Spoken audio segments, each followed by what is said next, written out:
कि माया से कैसे पार हो, तो बताया पहले सदगुरु का वर्ण करो। सदगुरु कैसे हो? जो शब्द ब्रह्म के विद्वान और परब्रह्म की अनुभूति से युक्त हो, शांत चित्त हो, प्रपंच व्यवहार में प्रवृत्त ना हो।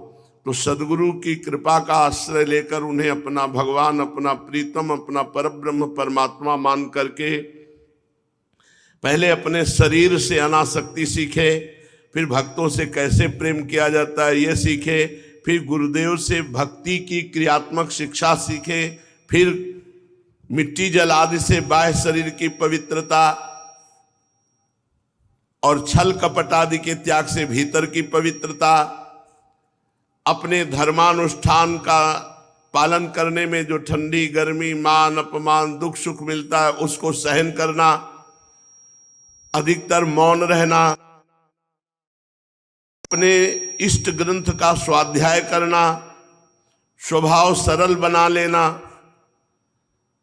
अधिक ब्रह्मचर्य का पालन करना, मन वचन कर्म से किसी को दुख ना पहुंचाना, अहिंसा, हर द्वंद्व में समान भाव रखने की चेष्टा रखना, स्तुति निंदा मान अपमान सुख दुख जय पराजय समान भाव रखने का, सर्वत्र सब देश काल सब वस्तुओं में चेतन रूप से आत्मा और नियंता रूप से ईश्वर विराजमान है ऐसा देखना,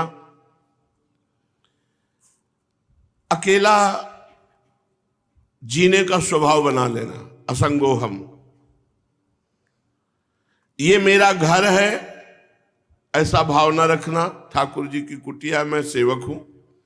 गृहस्थ हो तो पवित्र वस्त्र और त्यागी वैरागी हो तो फटे पुराने चिथड़े या जो प्रारब्ध के अनुसार वस्त्र मिल जाए उसी के द्वारा शरीर ढक ले।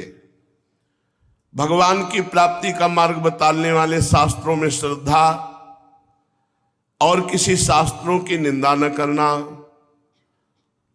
थोड़ा प्राणायाम करना जिससे शरीर स्वस्थ रहे और मन संयमित रहे। मौन के द्वारा वाणी का, प्राणायाम के द्वारा मन का और कर्मों का संयम अभ्यास से वासनाहीनता के द्वारा करे। झूठ बोलने से बचे।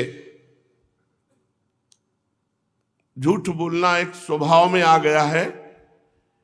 किसी भी बात को झूठ बोल करके बहुत अच्छे से सजाकर हम सोचते हैं कि हम जीत गए, लेकिन नहीं, हम हार गए। जीतना होता है सत्य, हारना होता है असत्य। असत्य भाषण किए, असत्य झूठ बोले, तुम हार गए, अपने मार्ग से पतित हो गए। इसलिए सत्य बोलने की चेष्टा करें। इंद्रियों को अपने अपने गोलकों में स्थिर रखे, इंद्रियां और मन कहीं बाहर विषयों में न जाने पावे। राजन, भगवान की लीलाएं अद्भुत हैं, भगवान के जन्म कर्म गुण दिव्य हैं, उन्हीं का श्रवण करना चाहिए। भगवान के ही नाम का कीर्तन, गुण का कीर्तन करना चाहिए, भगवान का ही ध्यान करना चाहिए। शरीर से जितनी भी चेष्टाएं हो सब भगवान के लिए करना सीखे, गुरुदेव की चरण शरण में।